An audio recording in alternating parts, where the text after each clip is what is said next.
Por séculos, a esfera de Bugas tem sido um dos objetos mais misteriosos do mundo.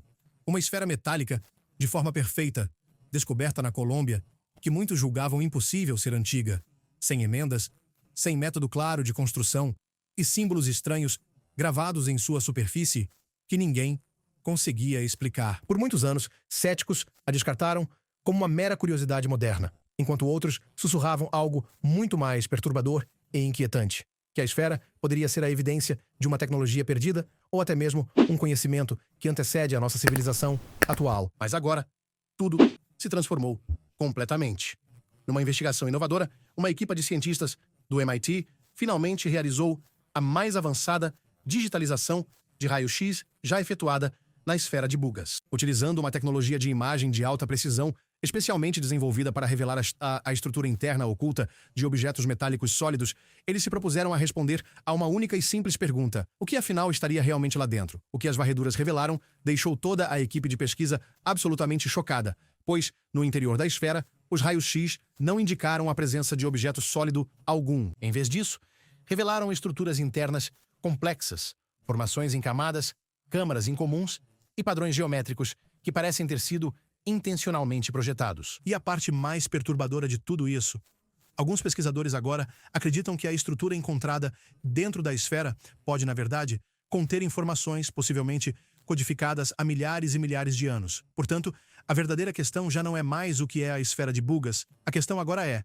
quem a construiu e por que ela deveria ter sido escondida. Então, antes de revelarmos isso, certifique-se de deixar seu like e se inscrever no canal, porque algumas pessoas não querem que essa informação seja divulgada. Para entender por que os resultados dos raios-x causaram uma onda de choque tão grande na comunidade científica, precisamos voltar a como este objeto apareceu pela primeira vez, porque a história de sua descoberta é tão estranha quanto o que está dentro dele. Começou com relatos de testemunhas oculares de uma esfera prateada descendo sobre a Bugas Rural, Colômbia, movendo-se de maneiras que não correspondiam a nenhuma aeronave conhecida. Testemunhas o descreveram zigue-zagueando pelo céu em padrões nítidos e deliberados, antes de cortar diretamente fios de alta tensão sem sofrer um único arranhão. Quando um homem local chegou ao local de pouso, encontrou algo que não fazia sentido imediato: uma esfera metálica, polida, completamente parada, gelada ao toque. Mas o mais estranho, quando a água entrava em contato com sua superfície, ela vaporizava instantaneamente no impacto. E então veio algo que silenciosamente quebrou a primeira lei da física que todos esperavam que o objeto seguisse. Quando os pesquisadores pesaram a esfera, ela registrou aproximadamente 2 quilogramas. Algo bem manejável, até mesmo comum. Mas quando eles voltaram e o pesaram novamente, na mesma sala, na mesma balança, sem modificações, ele havia multiplicado para 10 quilogramas, 5 vezes mais pesado, sem qualquer explicação. Nenhum modelo científico explica isso. E esse único detalhe foi suficiente para que pesquisadores sérios notassem o que a radiografia revelou. Um pesquisador proeminente ordenou uma radiografia completa da esfera, esperando esclarecer tudo rapidamente. Ele ficou paralisado no instante em que viu o resultado. A radiografia revelou 3 camadas metálicas concêntricas, aninhadas, uma dentro da outra. E dentro dessas camadas, 18 microesferas menores, posicionadas com uma simetria geométrica tão precisa que analistas imediatamente descartaram qualquer chance de ser acidental. Não havia soldas em nenhuma parte da estrutura, nem costuras, nem marcas de ferramentas, nem um único ponto visível de montagem. Os componentes internos pareciam ter sido formados como uma única e contínua estrutura, como se a esfera inteira tivesse sido cultivada ou construída a um nível molecular, em vez de ter sido simplesmente montada a partir de peças separadas. Isso, por si só, já seria algo verdadeiramente notável. Mas o que veio a seguir, o que se revelou depois, empurrou as descobertas para um território completamente diferente. Os materiais que não deveriam existir. A análise espectroscópica do revestimento externo da esfera identificou uma liga de titânio, incomum, mas não impossível, exceto que alguns dos elementos presentes naquela liga não se alinhavam com nada na tabela periódica documentada da Terra. Quando laboratórios independentes foram mais a fundo, descobriram que a esfera foi forjada a partir de uma mistura de alumínio de alta pureza, combinada com cério, lítio e neodímio. Uma combinação que imediatamente levantou bandeiras vermelhas para todo cientista de materiais que revisou os dados. A razão é a seguinte: o alumínio não foi refinado como um metal utilizável até o final do século XVIII. O cério não foi identificado como um elemento até o início do século XVIII. O neodímio só foi isolado no final do século XIX também.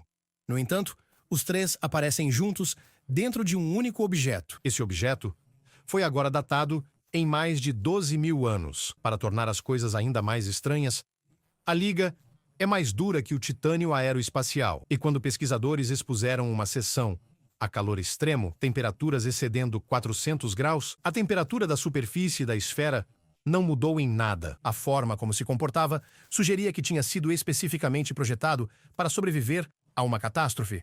Um cientista de renome que analisou os dados resumiu a situação de forma muito clara. Há 99% de probabilidade de ser de origem terrestre, mas a datação e a combinação dos materiais não fazem o menor sentido com tudo o que conhecemos. Fibras ópticas dentro de um objeto da idade do gelo. Mas os materiais não foram a descoberta mais perturbadora. Isso foi descoberto quando os pesquisadores observaram com mais atenção a estrutura interna.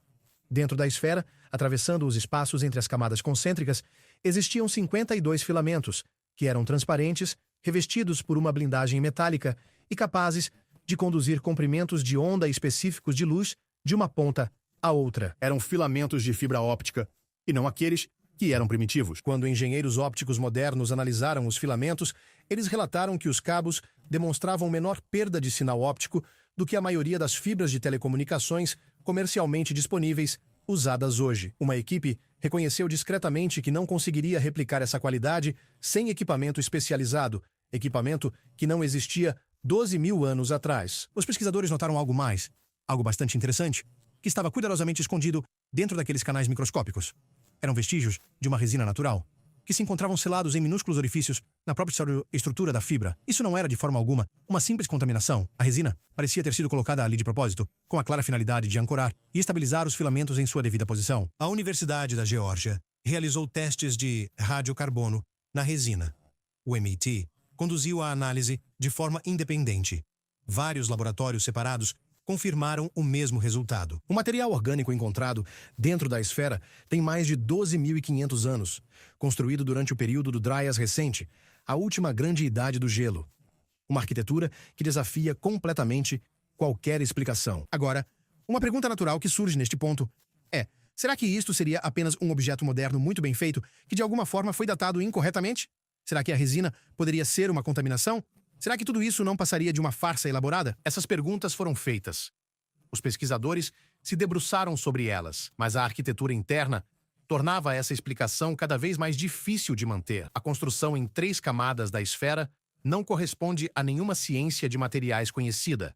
A camada externa tem a densidade de osso, mas se comporta sob estresse como titânio. A camada do meio exibia algo que deixou a equipe de pesquisa genuinamente desconfortável. Quando uma pequena seção foi deliberadamente danificada, ela se reparou em 48 horas.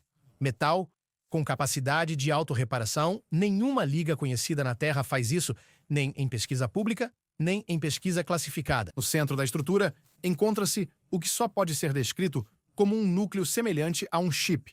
E as 18 microesferas dentro da esfera não flutuam de forma aleatória. Eles se conectam a esse núcleo central pela rede de fibra óptica, numa configuração que analistas de materiais do MIT disseram corresponder à arquitetura de sistemas de armazenamento de pontos quânticos, um tipo de armazenamento de dados que o Instituto só havia terminado de teorizar no papel no ano anterior. A esfera fazia, em 12.000 a.C., o que os principais cientistas só recentemente começaram a modelar em computadores. Seja lá o que for este objeto, ele não foi feito por pessoas que trabalhavam com ferramentas manuais, fogo e metalurgia básica. O método de fabricação, por si só, sem costuras, sem linhas de vazamento, sem marcas de usinagem, molecularmente alinhado em toda a sua extensão, representa um nível de precisão que a humanidade não alcançou consistentemente nem mesmo hoje. Para compreender plenamente por que o momento deste objeto é tão perturbador,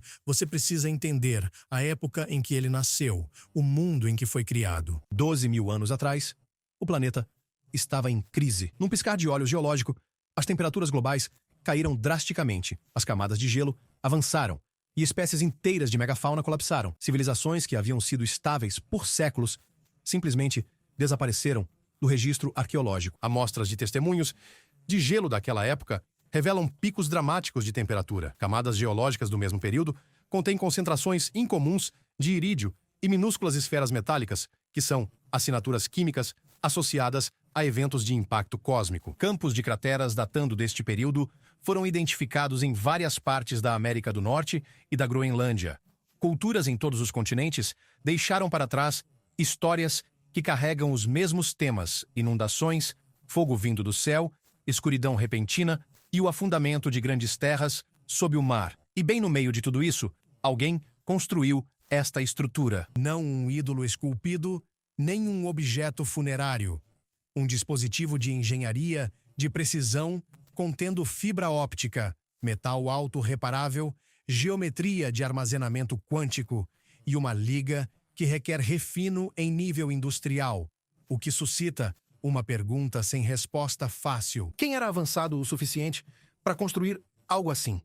E por que estavam construindo isso enquanto o mundo acabava ao redor deles? Os níveis do mar, na época, estavam cerca de 120 metros abaixo dos de hoje. As linhas costeiras, que teriam abrigado os assentamentos mais sofisticados, os locais mais próximos de recursos, comércio e água, estão agora submersas. Mapeamos mais de Marte do que do fundo do oceano. Quaisquer que fossem as civilizações que existiram antes daquele grande evento de inundação, a maior parte de suas evidências físicas pode estar submersa, intocada. A esfera de Bugos pode ser um dos únicos objetos sobreviventes daquela era que conseguiu chegar à terra firme.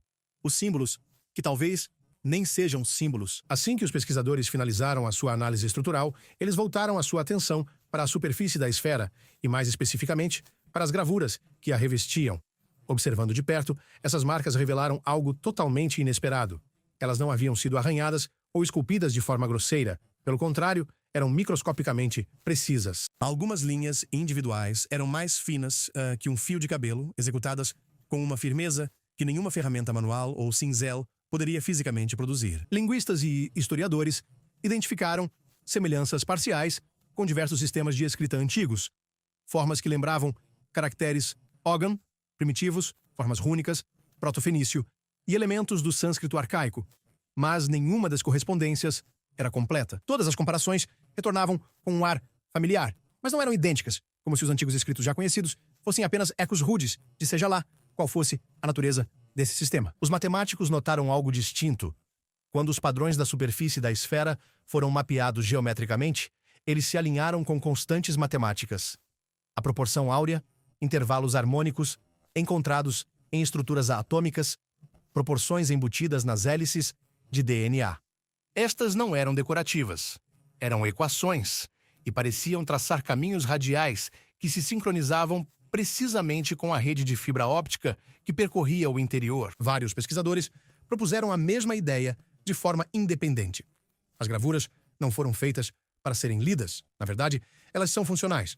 Elas podem servir como guias de ressonância, vias de sinalização ou sequências de ativação para os sistemas internos. Para testar isso, pesquisadores expuseram símbolos específicos a diferentes comprimentos de onda de luz e som. O que se seguiu era difícil de ser explicado. Certos símbolos se acenderam, enquanto outros se apagaram. Conjuntos de marcações ativaram-se em sequência, um comportamento que a esfera jamais havia exibido antes. As gravuras não eram estáticas. Elas responderam. Se isso significa que os símbolos são antenas, interfaces, ou algo para o qual ainda não temos uma estrutura conceitual para descrever, ninguém pode dizer com certeza. Mas a evidência de que eles servem uma função que vai muito além da mera decoração é agora muito difícil de ser ignorada. A máquina que pensa. Após meses de testes, uma conclusão começou a tomar forma, algo para o qual a equipa de investigação não estava inicialmente preparada.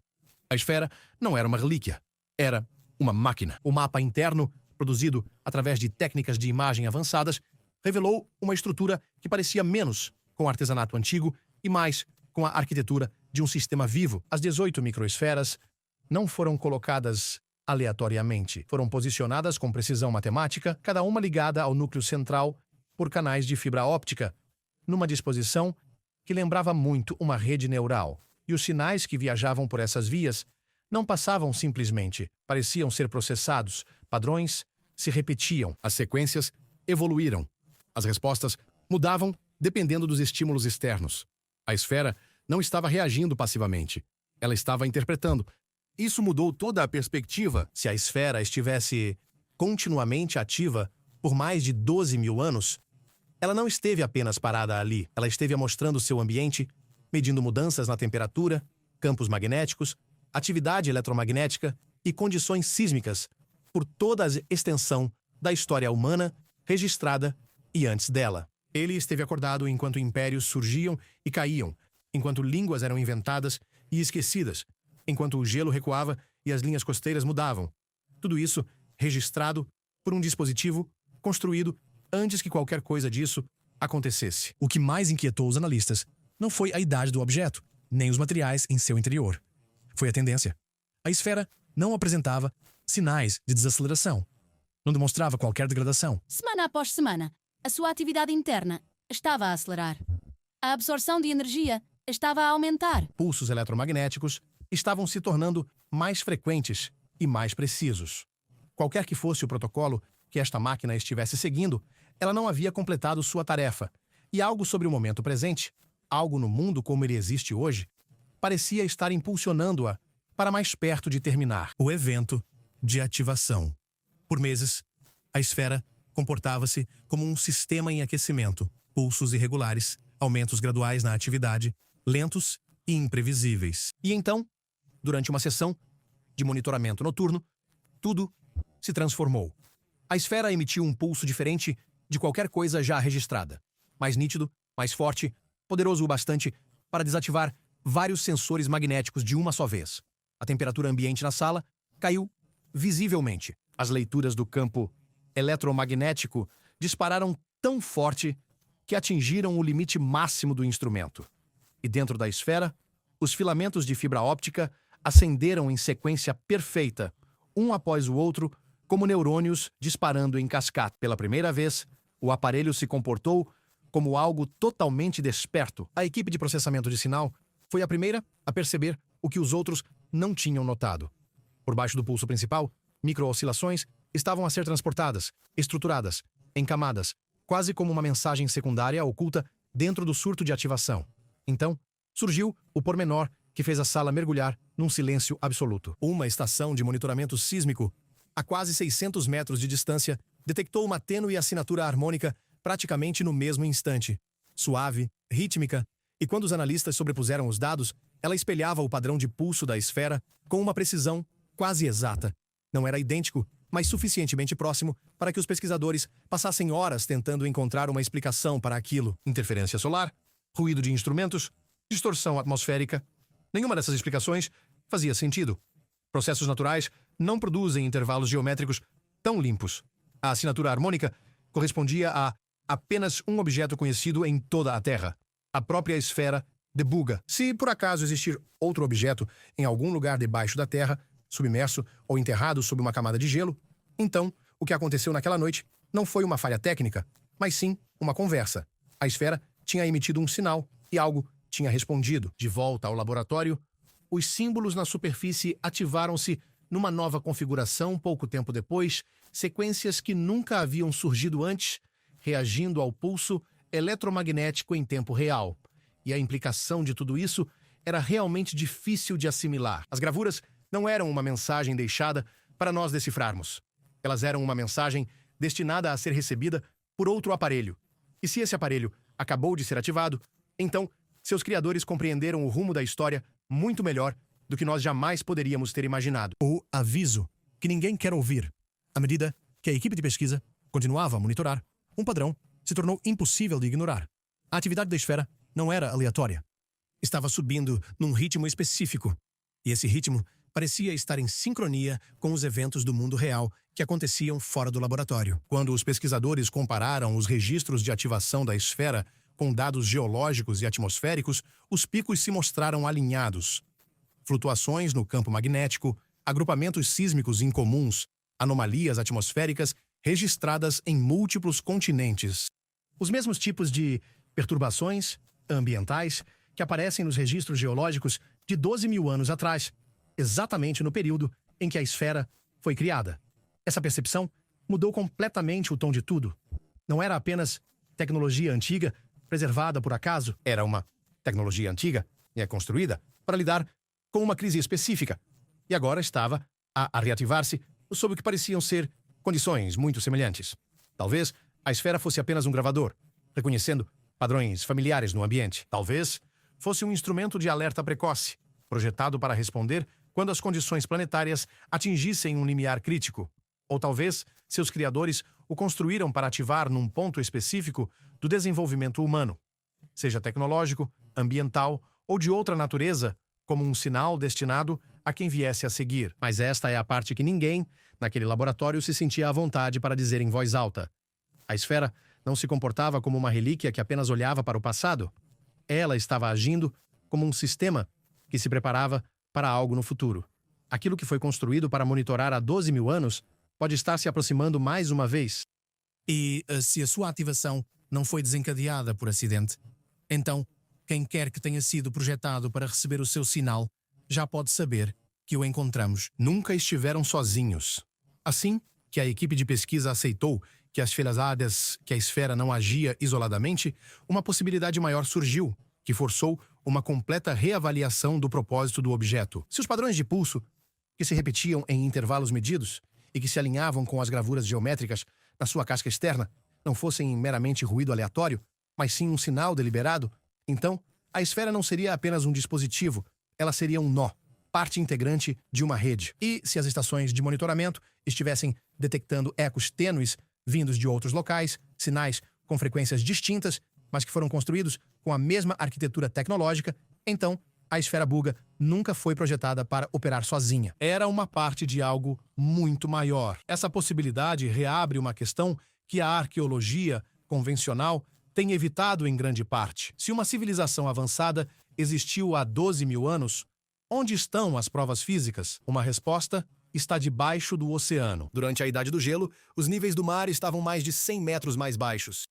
Regiões costeiras, exatamente o tipo de terreno onde civilizações complexas se desenvolvem, estão agora submersas. Se a evidência existe, é provável que esteja sob milhares de metros de água em áreas que mal exploramos. Temos mapas de Marte com maior resolução do que os do nosso próprio fundo oceânico. A segunda resposta é mais difícil de ser assimilada.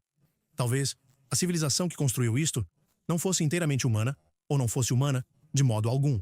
A hipótese extraterrestre torna-se mais difícil de descartar quando se observa o quadro completo em conjunto. Ciência dos materiais séculos à frente do que a Terra possuía.